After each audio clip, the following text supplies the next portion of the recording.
As we remember from the last class, we learned what a line, vertex, and angle were.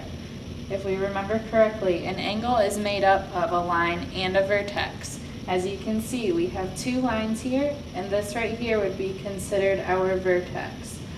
When we have a line, vertex, and angle, these make up different geometric shapes.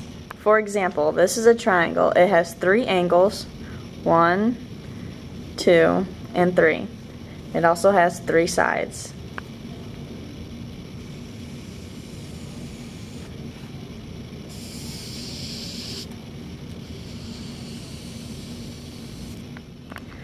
This is a quadrilateral and it has 4 sides. This example is a trapezoid. This is another example of a quadrilateral that is more familiar. See, 1, 2, 3, and 4.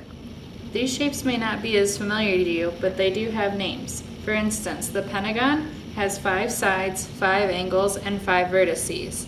The hexagon has 6 sides, 6 angles, and 6 vertices.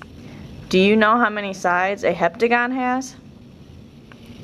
Now that we've discovered a few different shapes, their sides, angles, and vertices, let's focus on the triangle.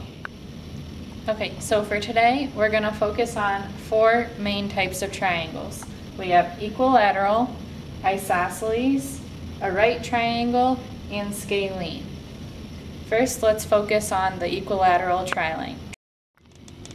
The isosceles triangle has 3 sides, but only 2 of them are equal, while 2 angles are also equal. This angle does not equal these 2, but don't forget about it. This triangle is a right triangle. It is marked by a little square in the corner. This triangle also has 3 sides, and they do not necessarily have to be equal, along with the angles. The only thing we have to remember is that this equals 90 degrees.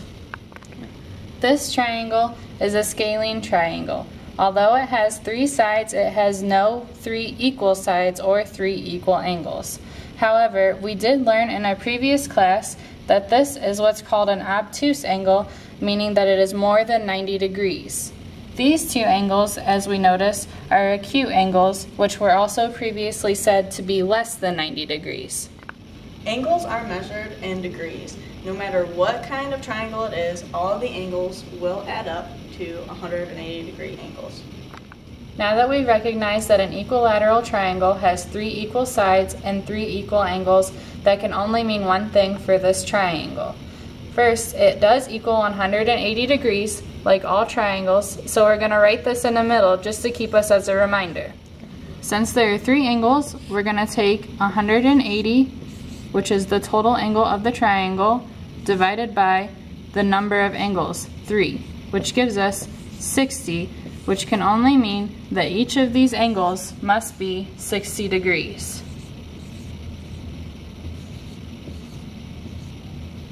As we remember, each triangle is 180 degrees. As we said earlier, a right triangle has to have 90 degrees. So for now, let's pretend that this angle is equal to 40 degrees. Now we need to figure out this angle. So what we're going to do is we're going to take 180 and we're going to subtract 90. This is going to give us 90 degrees left. Now that's not all because we have this angle still. So we're going to subtract this angle as well. This will give us 50. That can only mean that this angle, or this number, has to go into this angle, which would give it 50 degrees. And don't forget, we can always check by adding them all back up together to see if we equal 180 degrees.